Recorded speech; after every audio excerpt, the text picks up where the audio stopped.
I'm very deeply concerned about the funding cuts by the federal government. I represent a lot of children with disabilities who are having their services cut by their school, and that might look like speech therapy or tutoring, things like going multiple months without eyeglasses for children with significant vision impairments, not being able to, or having a child have to have their braces removed because DHHS decided they no longer wanted or could pay for that. I think the biggest misstep that I'm seeing from leadership at any level is not including or incorporating disabled voices into their platforms or policies.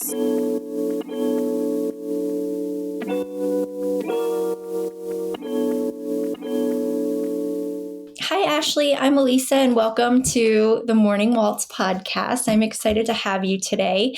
I would love for you to just kind of dive right in and give a brief bio about yourself. Sure. Yeah. Thank you so much for inviting me here today. I'm really excited to talk to you. A little bit about me. I am a physically disabled woman. I live with autoimmune disease, including lupus, that affects things like my mobility, my ability to eat and drink normally. And so I've had to adapt a lot personally to my disability, but professionally, it's actually been really useful to the work that I do to have an understanding about what my clients go through. And so, long story short, after I became disabled, I got my master's degree in a counseling field for people with disabilities. It's called vocational rehabilitation counseling. And so I was helping people with disabilities find jobs, get job accommodations. But a lot of my counseling clients were dealing with legal issues. And some of those legal issues were the same things that non-disabled people deal with, things like divorces or PPOs, protection orders, things like that. But I was having a really hard time finding an attorney who had a good baseline understanding about disability in general, and then also how to adapt the legal process to somebody with a disability.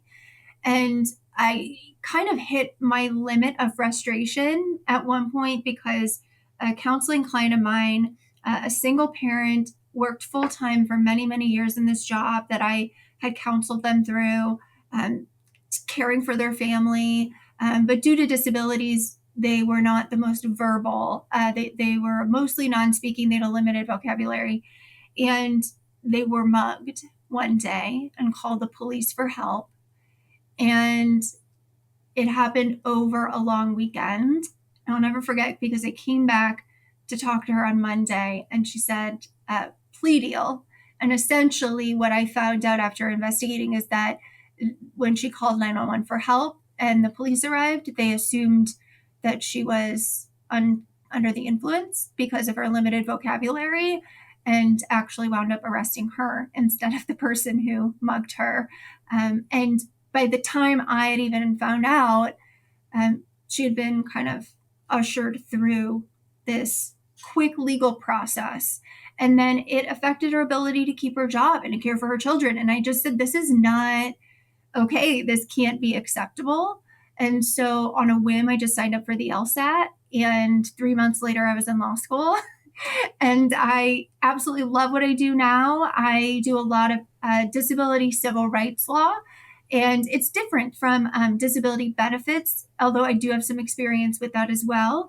But really, I'm focusing on, can disabled people access the systems and buildings that they need to, whether it's at school and getting the right services there, or maybe they're dealing with some prejudice in the workplace. And very often, it involves not just disability civil rights violations, but other civil rights concerns such as gender discrimination and racial discrimination and things like that. So long story short, have a lot of experience in different realms of disability and am disabled. And so, I could talk about this stuff all day long. Yeah, well, the work that you do is so important. I want to ask about what do you think some of the biggest failures are that you're seeing right now in the work that you do? Yeah, I mean, I'm very deeply concerned about the funding cuts by the federal government. I represent a lot of children with disabilities who are having their services cut by their school due to funding cuts things like extended school year services. So ensuring that kids with disabilities who, if they go all summer without instruction, they're going to lose many of the skills that they worked so hard to learn during the school year.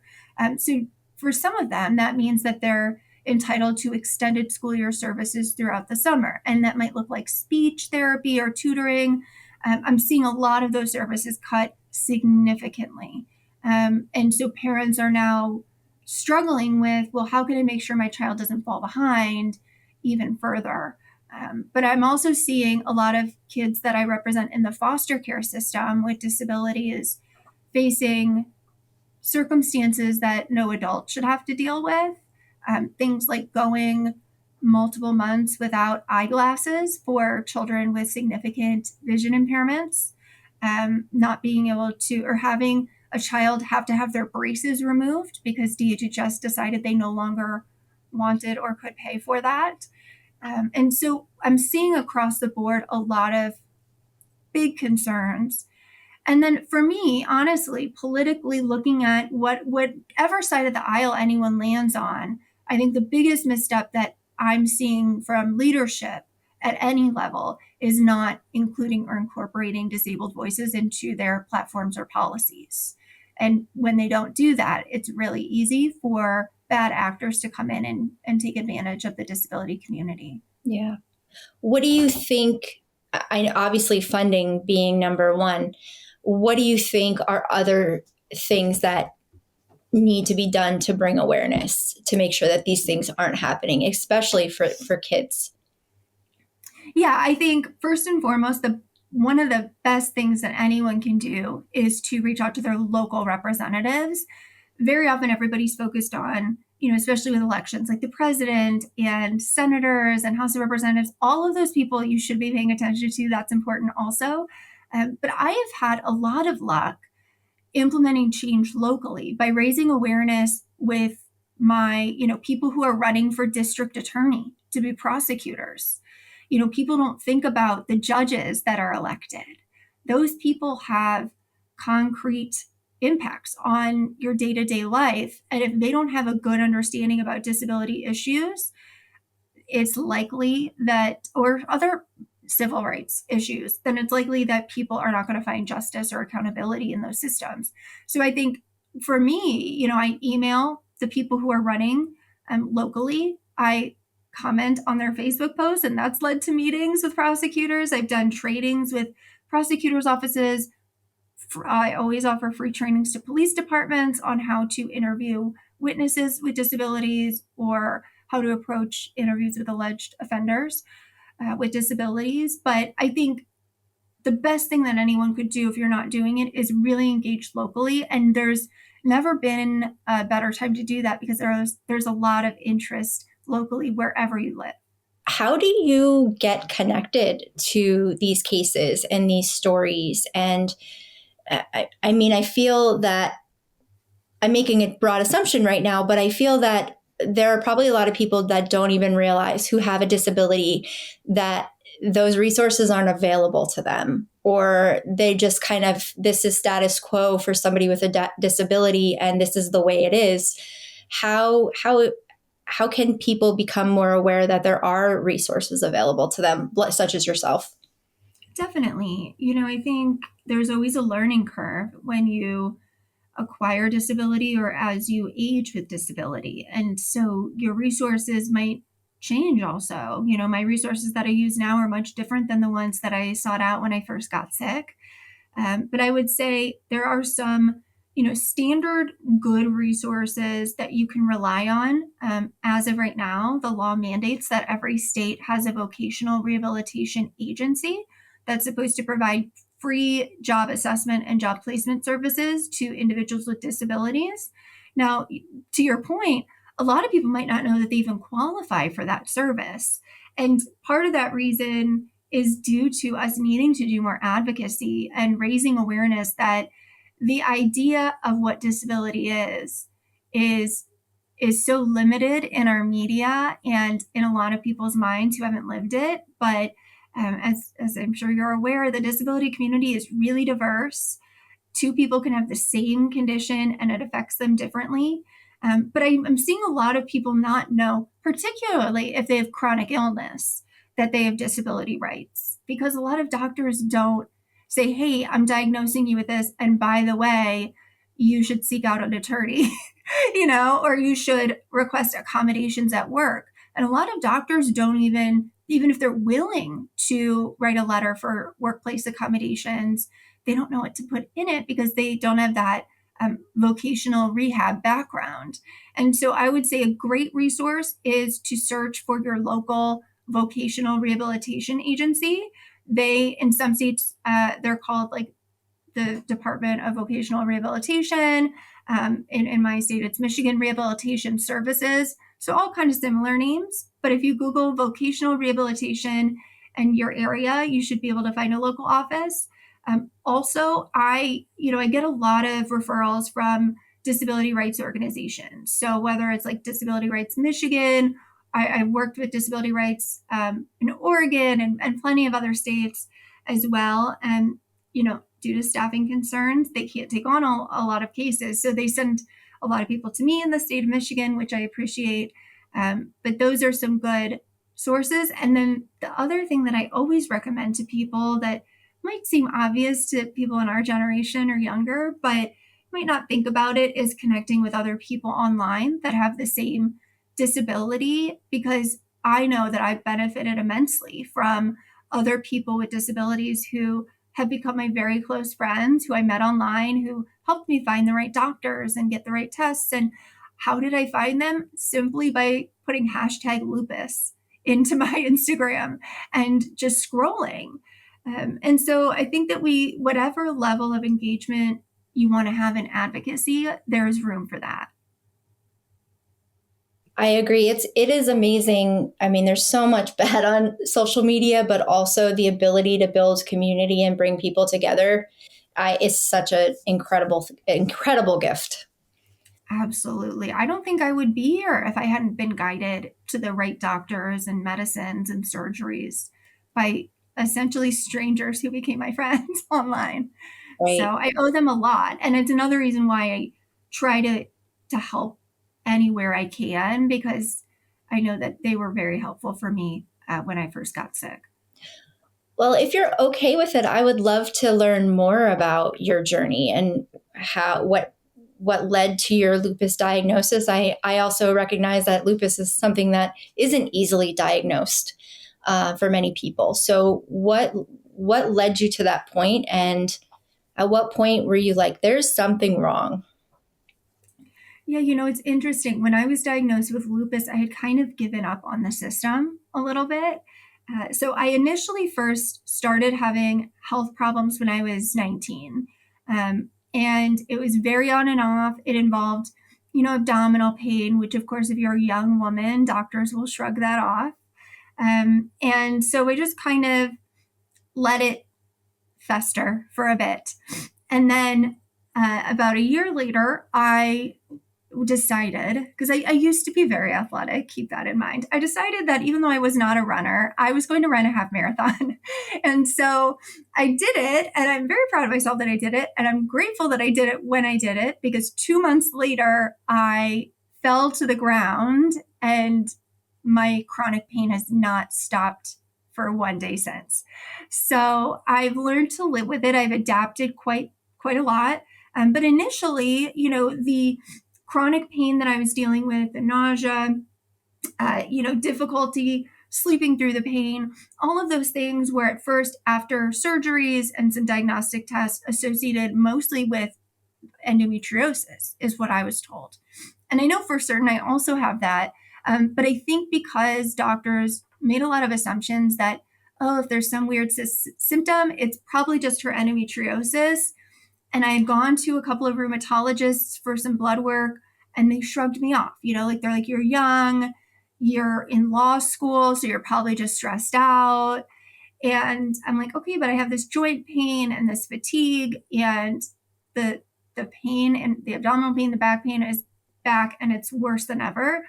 Um, but then COVID hit, and I moved for a job here in Michigan. Um, and I had to find a new primary doctor. And he said, there's something else going on here. I'm just going to run a bunch of tests. And it was because of him that I was diagnosed with lupus, because he, for a long time, the only test they would run on me was that ANA blood test, looking for, the antibodies, which can show a wide variety of autoimmune diseases. But for me, the test that I needed to diagnose me was the double-stranded DNA test, which is more definitive than the ANA, but it's not always ordered. So I always tell people, if you're not sure, ask your doctor to run the double-stranded DNA blood test, because you never know. It's unfortunate the amount of time, years that had passed before you could get the diagnosis. I have endometriosis and adenomyosis. I never know how to pronounce it. But I similar. never know how to say that either. I also have that.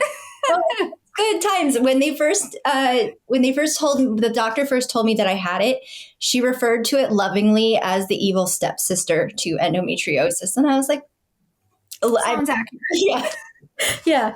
But it was similar. So I was 30 when I started to have this. This was probably in 2014. It was just this stomach stuff. Something was going on in my stomach, and I couldn't describe it aside from there would be days where it's like if somebody could just take a pin in my belly and release the pressure, and I could wake up where my stomach was relatively flat. And then by the end of the day, I'm looking like I'm 6 months pregnant.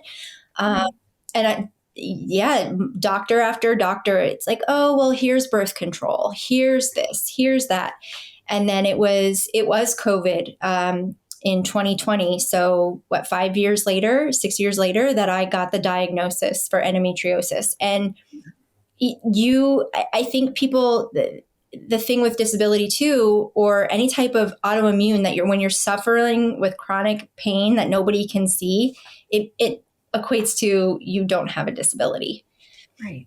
Or God forbid you show up to a doctor's appointment wearing a stitch of makeup, and then they think, oh, you're doing great. Yeah. She felt good enough to put makeup on today. And it's like, guys, it takes me 2 seconds to put on some blush. Like, it's not that big of an indicator. Yeah. But I know for me, like, and I'm sure you went through this too, I was living alone for many of those initial years that I was sick. So I would go to the hospital by myself a lot. I think over the first 3 years I was sick, I was in the hospital 94 times. And I, for the most part, was there alone. And so I know doctors treat you very differently when you're a young woman in the emergency room and you're there alone. And I think that that very much contributed to the delay in my lupus diagnosis. Yeah. It all goes back to, it's it's like, suck it up. It's Right. probably menstrual related, or you don't get the consideration, the thoughtfulness, and the care that you should have. I mean, there's so many studies about even the way a car is designed. It's designed with a male's body. Exactly. Female. So I recently went to, I have a friend who works for the NPR affiliate here in Philly, and she hosted this really amazing panel about perimenopause and menopause. Mm. And there were two doctors, both one from Penn and one from Jefferson, who she interviewed and talked about.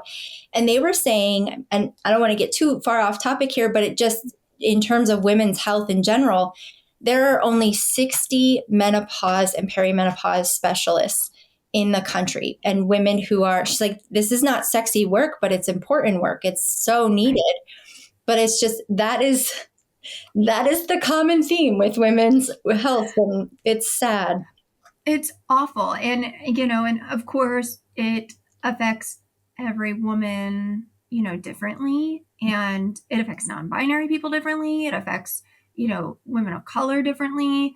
But without a doubt, in my research from my clinical background, I did a lot of research projects in grad school about this topic, and study after study after study shows that women are disproportionately discriminated against, sent home from the ERs when they shouldn't be, and face significantly longer delays in diagnosis than male or male presenting patients. And so I'm grateful that there is some awareness that's beginning to be spread to doctors. I'm pleasantly surprised by some of like the TikToks I'm seeing from some of these doctors, talking about how women's pain deserves to be treated and managed, and training residents to treat, every patient with care and respect. But I still, I was in the hospital last month and I still faced mistreatment there when I went by myself. And it wasn't until they asked me what I do for work that I all of a sudden they were very nice to me, which it shouldn't take that, right? Not everybody can have the backup card of, by the way, I'm a lawyer, so don't mess this up.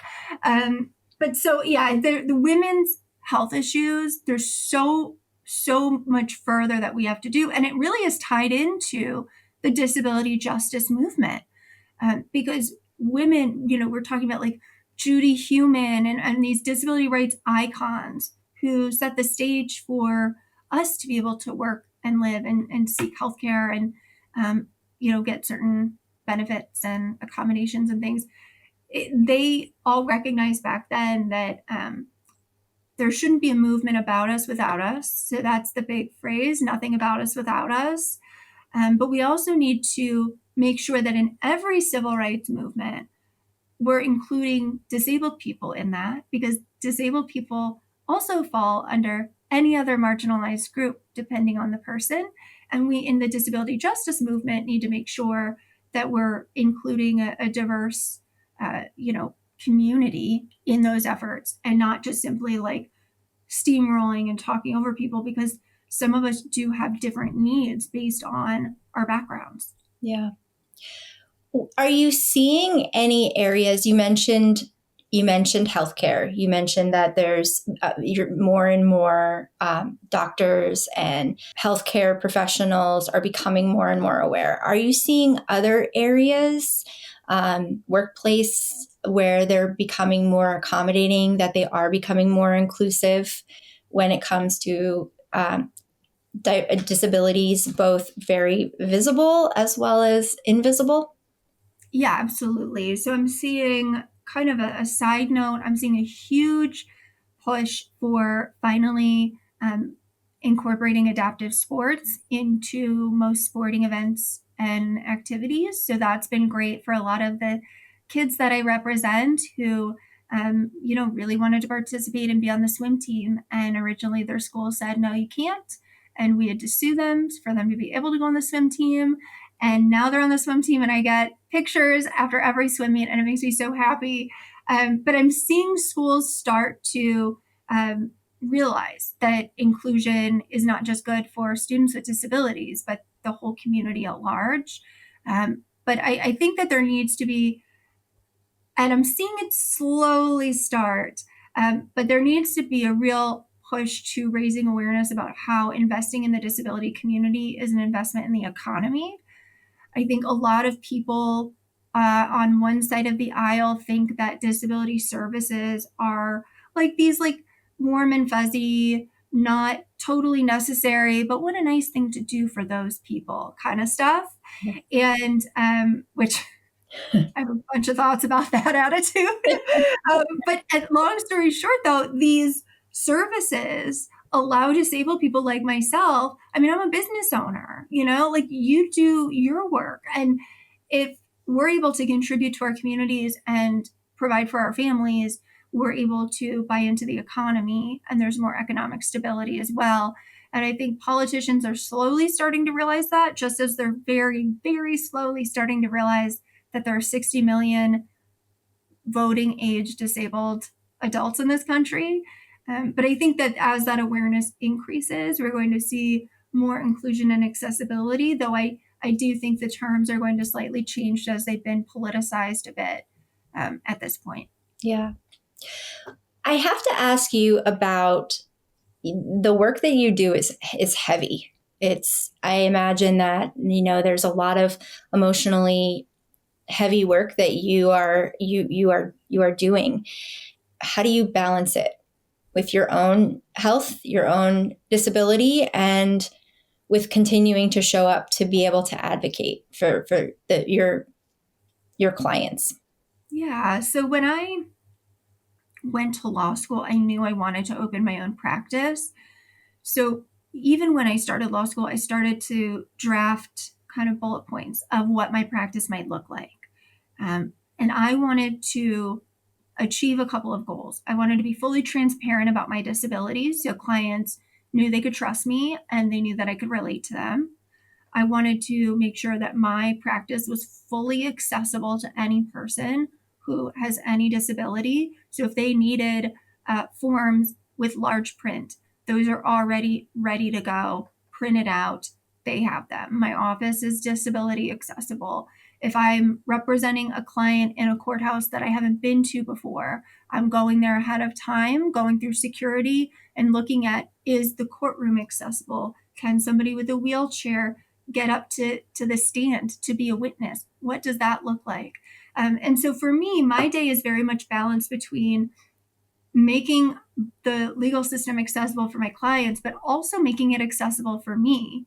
I have, I'm hoping to have good news soon on this, but I currently am still suing my state and some cities because many courthouses in the state of Michigan don't have disability accessible bathrooms. And so for me as a disabled attorney, that was an issue, but also to the clients I serve, that's an issue. And so I have to do a lot of pre planning to account for inaccessibility in our system. But when I do that pre planning, I'm better able to feel comfortable and confident and prepared in ways that help me relax better at night when I'm not working. Yeah. So it's a lot of preparation, a lot of contingency planning. But I just really focus a lot on my own health, trying to not delay my doctor's appointments around my court hearings. When I first was an attorney, I felt like I didn't have as much confidence telling a judge, oh, no, I'm not available on that day. I have an appointment. So I would routinely just like reschedule my doctor's appointments. And then I got to the point I was like, you know what? I truly have to take care of myself to care for my clients. And I can't keep doing this. It's not sustainable. So I go to all of my doctor's appointments whenever it's feasibly possible. I have a great support system. I have friends and family who, even if they don't understand like the exact experience that I live, they are willing to help and support me, which is great. But I also have a lot of downtime that I have to force myself to do because I love my work and I feel it's so important. And there's so many people that need help with it right now that I have a hard time saying no, but it is something that I'm still working on. But yeah, I do. I like to swim also for exercise. And I found that that's been wonderful for my mental health and my physical health. But it's always a balance. And some of these cases are really, really sad and awful. And it's unfathomable to think that humans can treat other humans this way sometimes.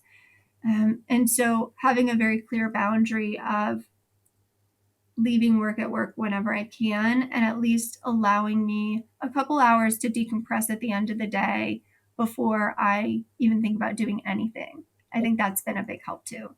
Yeah, having like appointments and agreements with yourself to provide that care. There's been days where when I'm working on a specific job that I'm filling, and I've talked to 5, 10 candidates a day, and I was like, just don't talk to me. I need to go just stare at the wall for like an hour, and then I'll be fine. Right? Yeah. I know. I'm like, now I totally understand why people watch reality TV. Because, like, at the end of the day, I'm like, if I can just put on, like, Love Island or, one of the Bravo shows, Real Housewives, and just, like, check out mentally and just decompress. Sometimes I do that. I catch up on a little bit of Bravo at the end of the night. There's nothing wrong with that. Are definitely Hallmark holiday movies, so it's like Oh, yes. my time to shine right now. Yes, I love it. Yeah. And I love that you called out the support system that you have. I think there's something so powerful about being able to get into a body of water and swim. I don't know. I think water is life changing. I totally agree. And I was not into swimming at all. Like even really as a kid, I was a competitive figure skater growing up, and my parents, they were like, you should join the swim team for cross training. I went to one practice. I kept zigzagging and hitting the lane markers, like the lane lines. And I finally just stood up and walked out of the pool. And I was like, I'm not doing this. I was probably 13 back then, hadn't been in the pool since, really, like not for swimming. And so I just started, I took an adult swim class last October, or no, oh my gosh, it was March. It wasn't that long ago. And I've just loved it. You know, I met like other people my age and older who were there for the same reasons. And once I learned the technique, I was like, this feels great. Yeah. And you can't, I mean, if you fall, because on occasion, if my joints aren't cooperating, if I'm working out on ground, I might fall and hurt myself. Whereas in the water, if you fall, you're just kind of like floating and swimming. So it's fine. Very low impact. Yes. Yeah. Ugh. Well, I guess I'm going to go the other way for a moment of with your career. Has there ever been a point that you were like, what am I doing? Has there ever been those kind of moments? There have been those moments where I've thought I needed to be more intentional about the cases I take on because they're a sacrifice to my health. I think that was a hard realization for me because I have always been the type to do far too much pro bono work or free work. But in order to do that, I have to have paid work that I'm also doing in order to financially sustain that. And so I think when I first started, I had no balance with my work life and my home life. And I was trying to balance my health. And I don't think I was succeeding at first. And so I wound up being in a very long lupus flare for 3 years. And I was doing trials during that lupus flare. I was on a liquid diet that entire time. So I lost over 50 pounds and I was still working full time. And I got to the point where I said, I want to help everybody, but I also need to help myself. Otherwise, I won't be here to help anyone. And so I took like a month and a half off of work. I had my colleagues cover my hearings for that time being. And I said, I just want to invest in like resting and seeing if it makes a difference. And shocker, it made a huge difference. And so what I've done after that, when I came back to work, I said, okay, I need to build in rest and it's not optional. So, like after 8 p.m., I'm not doing a work call. I'm not doing an email unless there's a true emergency, like somebody is dying or arrested. Otherwise, I am not working. And then I also have built in on some of my longer infusion days. I get 2 infusions a week. I usually work from the infusion center and do hearings from the infusion center on those days, which is wonderful. And they've been great.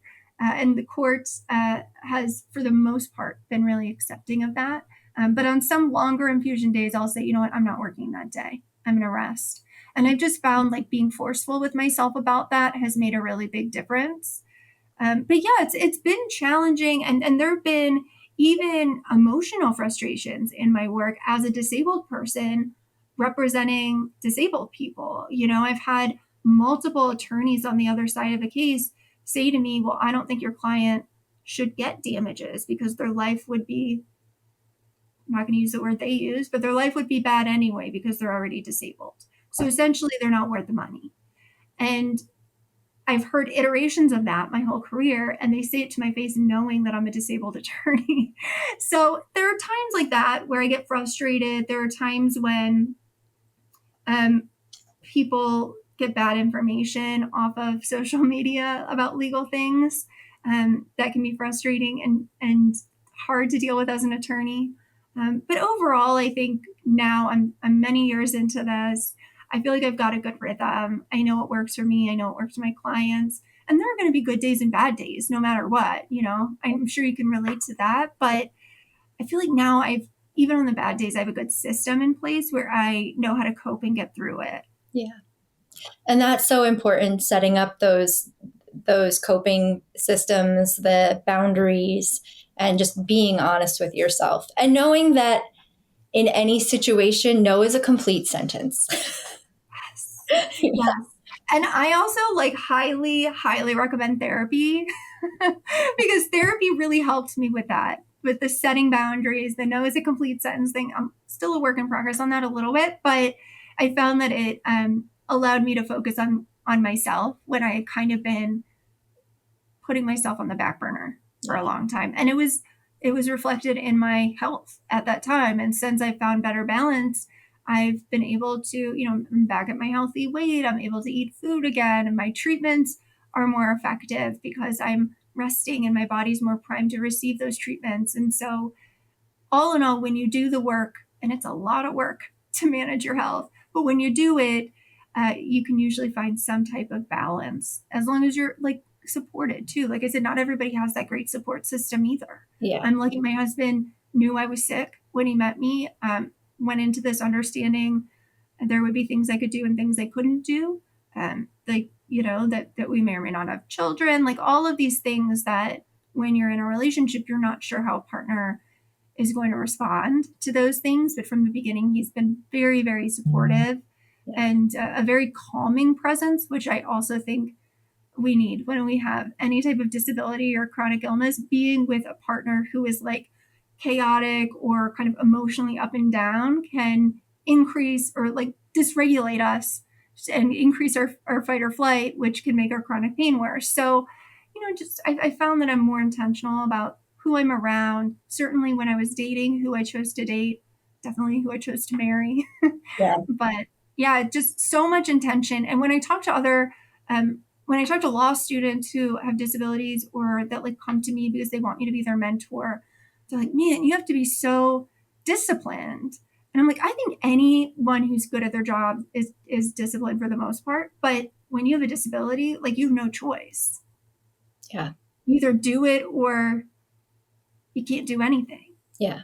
I think it's both a lesson too of getting older and then also the experience of life, that the ability to be a lot more selective about the community that you do surround yourself with, because especially it's like you said earlier about you have people in your life who they don't necessarily understand the feeling, but they are compassionate and they're supportive and they show up, even though they might not know what that episode or that flare up might feel like, but they're going to show up and know that you've let you know that you've got somebody to hug, or, somebody to just sit with you and watch Love Island or whatever it might be.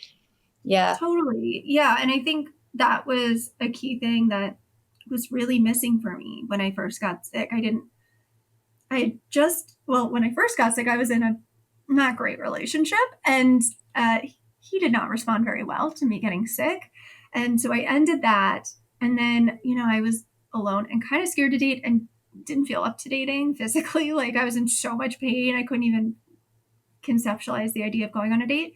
But I do think that as I've gotten older, I've even been selective with like the people that I work with, the clients I take on, people in my friend group. I don't, I feel like once I talk to them about something that matters to me about my disability, maybe it's the language they're using, maybe it's I don't want them to share, the intimate details about my hospitalization with their coworker or whatever it might be. Like these conversations are not always easy to have with your support system, but then I found once you have them, people either you could tell pretty quickly if they're really on your team or if they're not. And if they're not, then I've gotten really good at saying thanks but no thanks. Yeah. I'm good without you. Yeah. Wish you well. Yeah. Yeah. Best of luck to you and anybody that has to deal with you. Yeah, exactly. Exactly. I don't know. You mentioned when you were going through all of your diagnosis and everything, and the bad relationship.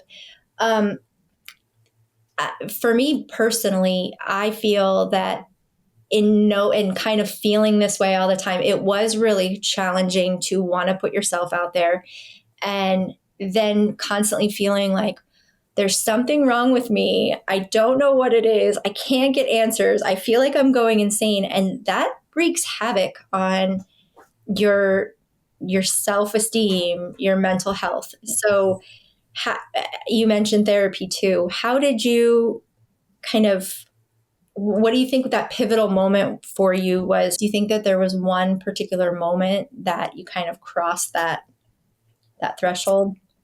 Yes, I think for me, ending that relationship became a necessity.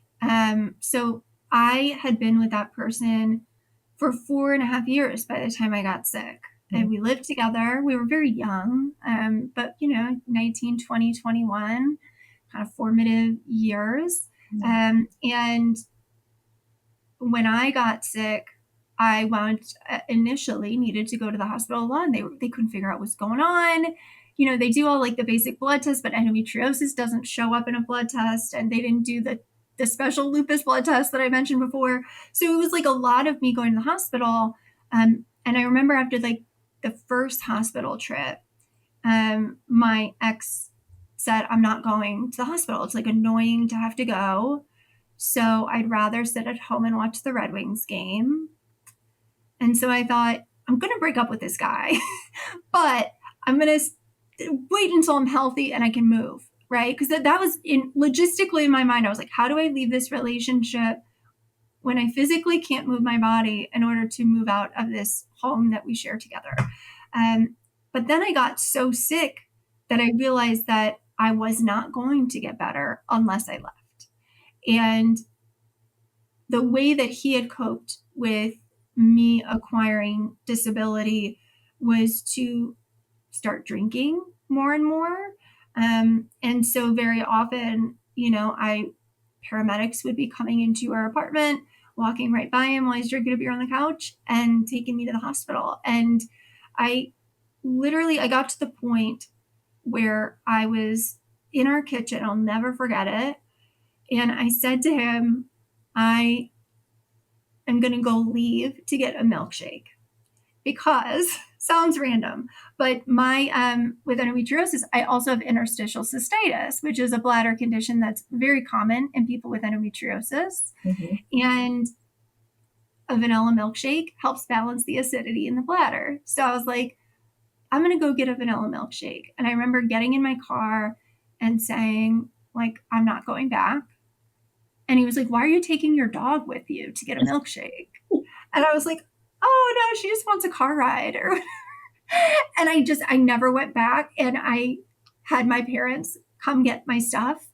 And I'm so glad that I never went back, because it was getting toxic. He wasn't handling any of it well. And there was a lot of discussion um, between him and his family in my presence about how much of a burden I was with my disabilities, that I would be a burden on him forever, that he said that I was a burden. And so even though in my mind, I'm like, I'm not a burden, like he's lucky to be with me. But when you hear it enough, you start to think when you're out of that relationship, well, maybe nobody else will want to date me because maybe other people will see me as a burden. And so I really took 2 years off of dating after getting out of that relationship. One, to focus on my health, but two, just to like figure out who I was again and who I wanted in my life. And I don't think had I not taken that break from dating, I definitely wouldn't have been in the right headspace when I met, my now husband. And I was like not willing to tolerate any red flags, nobody ever calling me a burden. And, I lucked out because my husband's pretty great.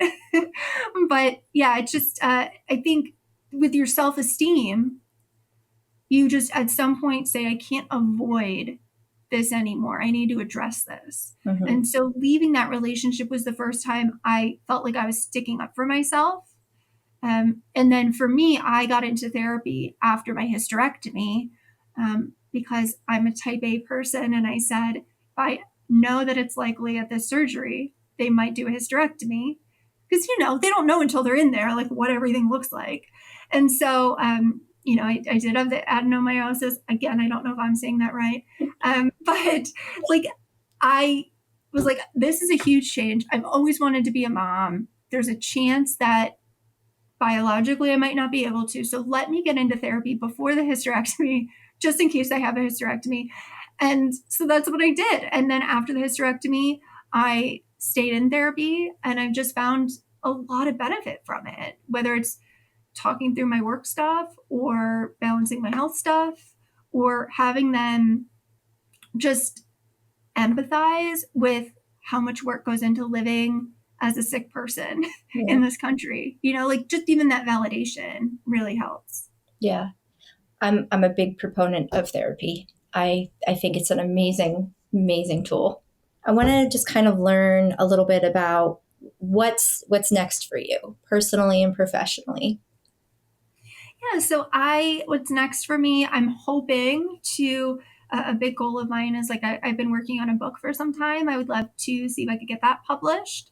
I do a lot of trainings for like the State Bar of Michigan, for other bar associations, for the federal bar, for a group of attorneys. I would love to do more things like this. I love doing podcasts and speaking engagements.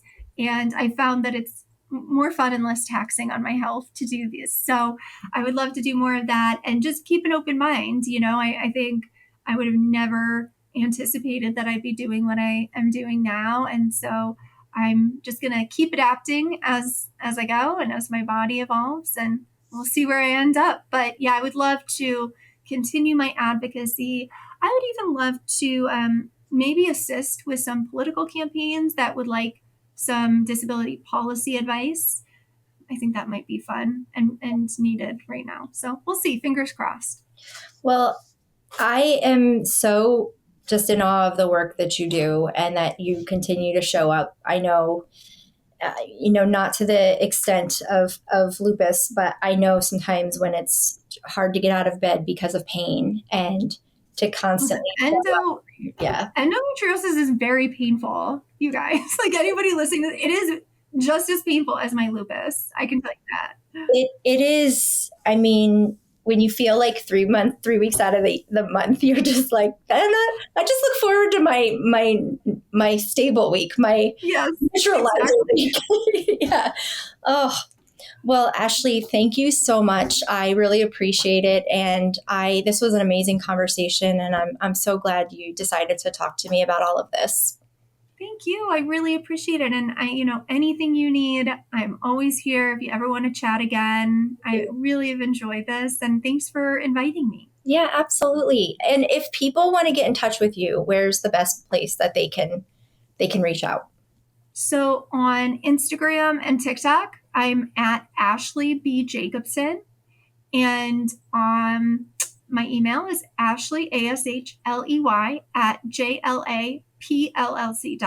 So those are the best places to reach me. I don't always see DMs very quickly. So emailing is a good way to go. Or my office phone number is on all my websites too. You can call or text or RTT that. Any form of communication that's accessible to you, you should be able to reach me. Amazing.